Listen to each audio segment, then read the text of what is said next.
सत साहेब जय हो, बंदी छोड़ की बंदी छोड़, सतगुरु रामपाल जी महाराज की जय हो, बंदी छोड़ कबीर साहिब की जय हो। भगत भाइयों, ज्ञान अमृत एवं षड्यंत्र का विश्व पुस्तक एवं पीडीएफ एवं लिंक प्राप्त करने के लिए 98-280 और 72-914 ओम प्रकाश दास, राजस्थान से गंगानगर से। भगत भाइयों, इस पुस्तक में छुड़ानी, करोथा, बरवाला और 5 में अंदर एक बच्चे का हत्या किसने की, इसमें संपूर्ण खुलासा है।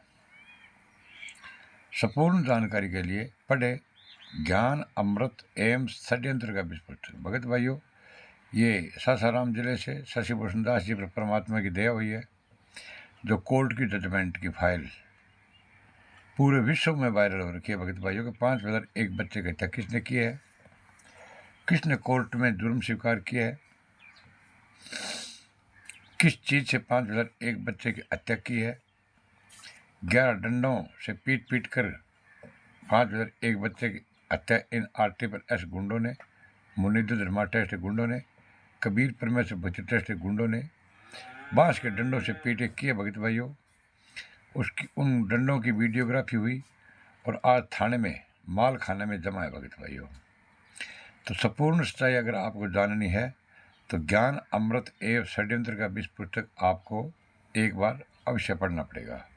भगत भाइयों, अब मैं आप लोगों को ये बता देना चाहता हूँ कि ये राष्ट्रीय समाज सेवा समिति के गुंडे ये क्या बोलते हैं कि गुरुजी को जेल में कौन डाल सकता है, गुरुजी को सज़ा कौन करवा सकता है, जबकि गुरुजी को 5 व्हीलर एक बच्चे की हत्या के जुर्म में भगत भाइयों डबल आजीवन कारावास RTPS गुंडों ने गुरुजी के खिलाफ बयान दे करके और इन गुंडों ने सज़ा करवाई है और देशद्रोह का मुकदमा चल रहा है।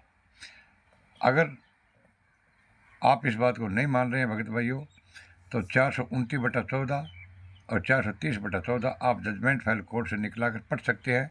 इन RTPS गुंडों ने, मुनीदुल धर्मा टेस्ट गुंडों ने, कबीर परमेश्वर टेस्ट गुंडों ने संत रामपाल जी महाराज के खिलाफ बयान दे करके आजीवन कारावास करवा दिया, एनएस का क्राइम वो केस बनवा दिया और देशद्रोह का भगत भाइयों मुकदमा चल रहा है। फिर क्या बोलते हैं, गुरुजी 1 महीने में आ जाएंगे, गुरुजी 2 महीने में आ जाएंगे, गुरुजी 3 महीने में आ जाएंगे। और ये विष्णु साहू गुंडा तो क्या बोल रहा है भगत भाइयों, अगर गुरुजी 6 महीने में नहीं आए तो मैं मेरी अपनी गर्दन कटा दूंगा।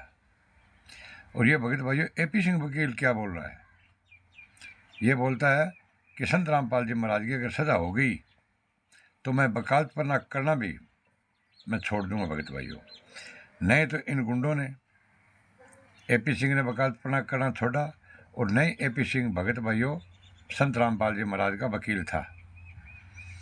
जो ये 14 वकील 12 वकील और थे भगत भाइयों, उन लोगों ने संत रामपाल जी महाराज की कोई भी पैरवाई नहीं की। इन गुंडों के साथ में मिलकर के संत रामपाल जी महाराज को डबल आजीवन कारावास करवा दिया। जितने भी वकील थे वो सब संत रामपाल जी महाराज को सजा करवाने के लिए थे भगत भाइयों। और अगर संत रामपाल जी महाराज का एफिडेविट जो चंडीगढ़ हाई कोर्ट में दिया हुआ था कि ये राष्ट्रीय समाज सेवा समिति मेरी नहीं है, वो एफिडेविट ये कोर्ट के अंदर 12 वकील 14 वकील थे, ये लगा देते तो संत रामपाल जी महाराज को भगत भाइयों सजा नहीं होती। फिर स्पष्ट संत रामपाल जी महाराज ने कहा था भगत भाइयों, प्रशासन ने जो संत रामपाल जी महाराज को 18 नवंबर 2014 को गिरफ्तार किया था, तो संत रामपाल जी महाराज से पूछा था भगत भाइयों भाई ये कमांडो काले कपड़े वाले कमांडो किन के हैं, तो संत रामपाल जी महाराज ने स्पष्ट कहा था ये मेरे नहीं है, ये राष्ट्रीय समाज सेवा समिति के हैं गुंडे। बोला बाबा ये समिति आपकी है, संत रामपाल जी महाराज ने कहा नहीं ये समिति मेरी नहीं है। तो ये बलजीत राम कुमार और ये महेंद्र वगैरह वगैरह क्या बोलते हैं भगत भाइयों कि संत रामपाल जी महाराज झूठ बोल रहे हैं। वो तो भगत भाइयों अपने आप को विवेक पर बात है कि आप संत रामपाल जी महाराज झूठ बोल रहे हैं या ये RTPS के गुंडे झूठ बोल रहे हैं।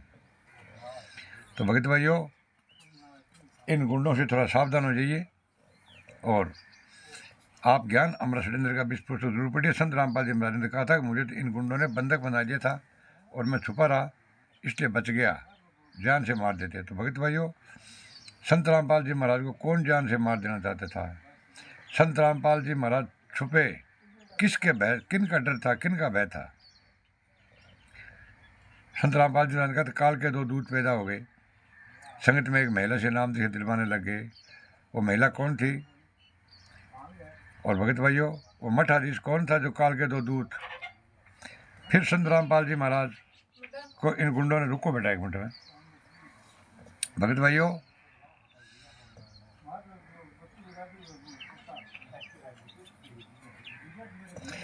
जब संत रामपाल जी महाराज को भगत भाइयों इन गुंडों ने गिरफ्तार किया था तो गिरफ्तार करने नहीं दे रहे थे ये गुंडे, राम कुमार ढाका, बलजीत और ये महेंद्र तो स्पष्ट बोल रहा था कि संत रामपाल जी महाराज को हमने अच्छे हॉस्पिटल में भर्ती करवा दिया, जबकि भगत भाइयों ऊपर ड्रोन भी चल रहे थे और 40,000 फोर्स लगी हुई थी और संत रामपाल जी गिरफ्तार करने के लिए 27 करोड़ रुपये खर्च हुआ था। और अब ये गुंडे क्या बोल रहे हैं? राम कुमार ढाका बोल रहा था कि संत रामपाल जी गिरफ्तार करने के लिए लाखों लोगों को लाशों से गुजरना पड़ेगा। भगत भाइयों, अब ये गुंडे क्या बोल रहे हैं कि संत रामपाल जी महाराज जेल के अंदर अपनी मर्जी से गए और मर्जी से भगत भाइयों आएंगे। और संत रामपाल जी 28 लोगों को, भगत भाइयों 29 लोगों को डबल आजीवन कारावास सजा हुई और देशद्रोह का मुकदमा चल रहा था, जिसमें से 28 गुंडे बाहर आगे जमानत कराकर भगत भाइयों जो आज ये बड़े बड़े 11 आश्रम ये चला रहे हैं और संत रामपाल जी महाराज को अकेले को अंदर फंसाकर छोड़ के, और ये गुंडे क्या बोल रहे हैं भगत भाइयों कि संत रामपाल जी महाराज तो लीला कर रहे हैं, लीला। और ये गुंडे क्या बोल रहे हैं भगत भाइयों?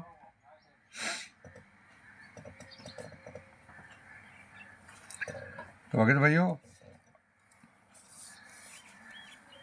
संपूर्ण जानकारी के लिए पढ़े ज्ञान अमृत सत्येंद्र का 20 पुस्तक और इस चैनल को लाइक, कमेंट और शेयर और सब्सक्राइब करना है। शायद साहेब।